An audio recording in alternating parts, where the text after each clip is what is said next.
So Paula, when you're thinking back to your time at UPenn and maybe the silence that you had to keep when you were concerned about this teammate of yours, what are your reflections today looking back?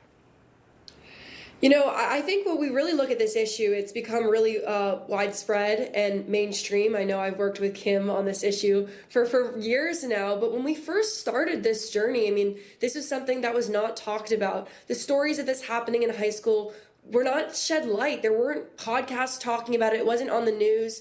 And I think what we've been able to do and really bring light to this issue and make it mainstream to talk about. And now when this is happening to kids across the country, they're able to share their story because they have a platform now to do so. And so, I mean, I'm really grateful for everyone that's been part of this. But again, we've made this issue mainstream. We're not going away. We've got the attention of President Trump. He signed the executive order. And honestly, I'm grateful for really the work that we've done here. I know there's so much work left to be done, but we've really accomplished so much in only a couple of years. Yeah, it takes bravery to speak out, and look at the difference it has made. Now you've got an executive order protecting women in sports.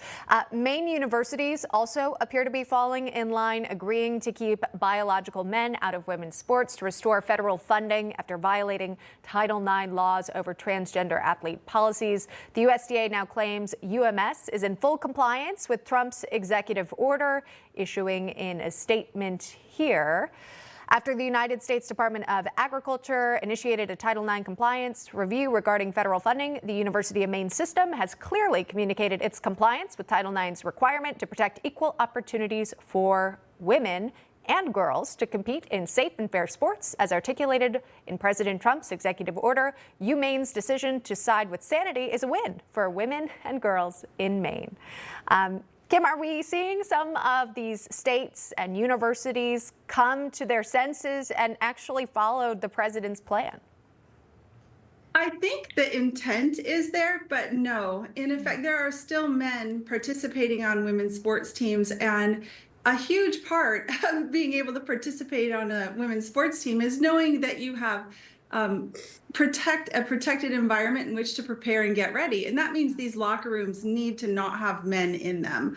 When women have designated spaces to protect their dignity and their privacy and prepare mentally and emotionally to give their best to something, these men need to be removed from these spaces and participation on these teams. So I think the intent is there for competition at this point, and there also needs to be a lasting impact on, you know, if there's a new administration, this is established federal law. Right. Women need to be protected going forward, and there needs to be a reckoning and an apology for what women like Paula have been put through. Republicans attempted to get that with the Protecting Women in Sports Act, and it was voted against by Senate Democrats. We saw that happen just right before the president's address to Congress. In the meantime, it's not stopping anyone from weighing in on the matter, although it's very popular to agree that men should not be in women's sports. Whoopi Goldberg apparently finds herself on the opposite end of the view on that, recently speaking with transgender influencer Dylan Mulvaney on the topic of biological men competing in women's sports. Let's watch this moment together. When you come in and you say, oh, you know, these are men, you know, competing against women, you're assuming that the women are weak and just can't do anything except be here. Have you seen female athletes? They know what they're doing. Mm-hmm. So I'm not sure what's going on or why this is an issue. Paula, would you like to respond to that?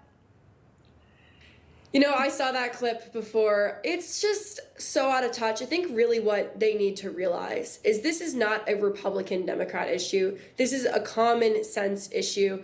We've looked at the polling, and the New York Times even admitted that 67% of Democrats agree that men do not belong in women's sports. And so that is the majority of Democrats. And so they are alienating their own base by taking that stance. And the fact that they're doubling down on it is wild to me. I really thought after this past election and the results of the election, losing the presidency, the House, the Senate, they would realize and shift and focus on other issues.